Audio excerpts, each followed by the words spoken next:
Now, ever since I picked up a frameless backpack, I've been getting a question pretty frequently, and that is, how do I pack and carry this thing to make it comfortable? And if you've never used a frameless backpack before, going into a frameless scenario can be pretty intimidating. In fact, when I was choosing whether or not to go to a frameless backpack, I did a lot of research and eventually decided that there are ways that I can make this work. And I'm going to show you the way that I make it work for me that gives it a little bit more stability so that I can carry slightly heavier loads for the times that I do carry a little bit heavier loads.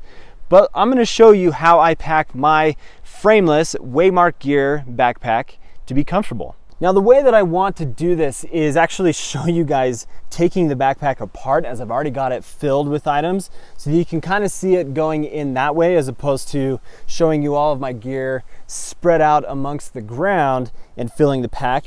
So I'm going to turn this around. Now, if you look at the back of the pack, there is no like kind of aluminum stays or any kind of metal on the pack. So it's a true frameless backpack. So I'm going to undo these clips here on the top. It's a roll top style pack, which is pretty common for a frameless pack.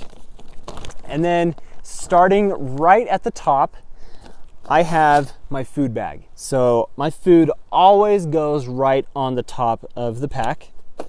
And then next is just working my way down into the pack to basically create structure along the back of the pack. But I'm going to show you the first thing that I put into the pack, and this is probably the most important piece. This adds just a little bit of extra strength and rigidity to the pack. But what this is a 1/8 inch piece of foam folded 4 times. Got this from Gossamer Gear and wrapped it in Tyvek, thanks to my friend Jack's Drinkwater for showing me this. But this basically serves a lot of purposes. I can use it as a semi-frame for my pack, which allows for there to be some kind of padding against the back of my back. And it also works to insulate me on colder nights under my sleeping pad or in the hammock, as well as a place to sit and put down gear. So super, super versatile in that way. So that's probably the most important thing. But if I was to go without using this back frame sheet, we can call it, then it's a matter of putting items in the bottom that give it structure right at the bottom. So you're going to see that here in a second.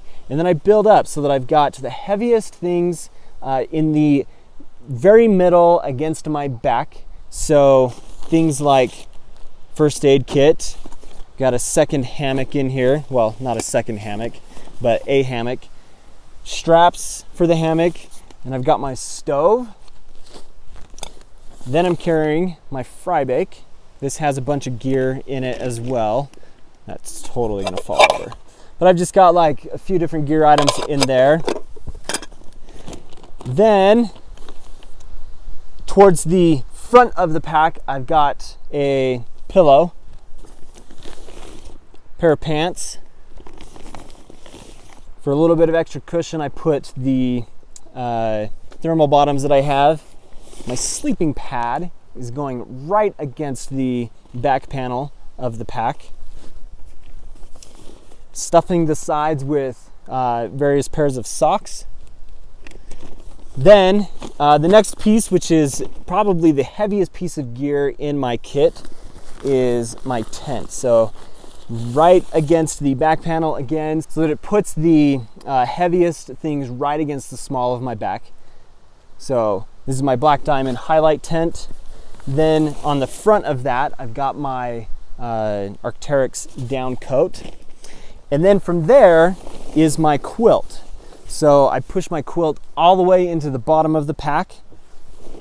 It's just a great way to pack your bag. So that's basically how that functions. So then guys, on the sides of the pack, I've got my tent poles, water bottle. On this particular pack, I have a water bottle carrier right on the front of the pack. It's really the back of the pack, but the shoulder strap, I should say. And then various other items in the side of the pack to fill in those spaces as well. And then on the front, I've just got the big mesh pocket so that I put lightest items, most accessible items in right there. But let's talk about the fact that now this doesn't have any kind of structure to it.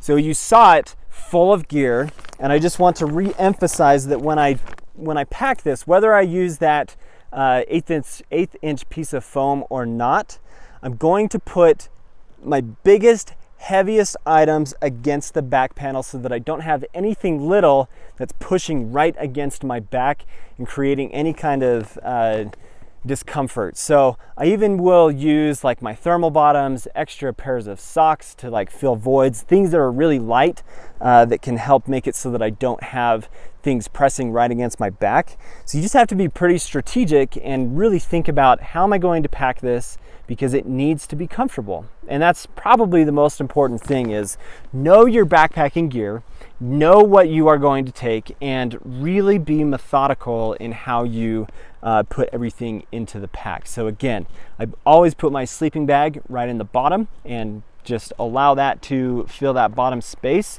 And then the center section of the pack right against the back is going to be my heaviest, biggest items, and then my smaller and even lighter weight things on the front side of the pack to fill in that space.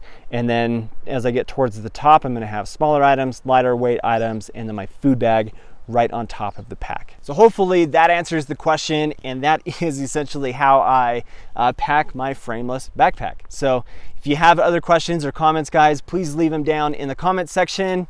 Hit that subscribe button. In fact, smash that subscribe button. Would really appreciate it. And as always, guys, super appreciate you watching. Have an awesome day. We'll catch you on the next one.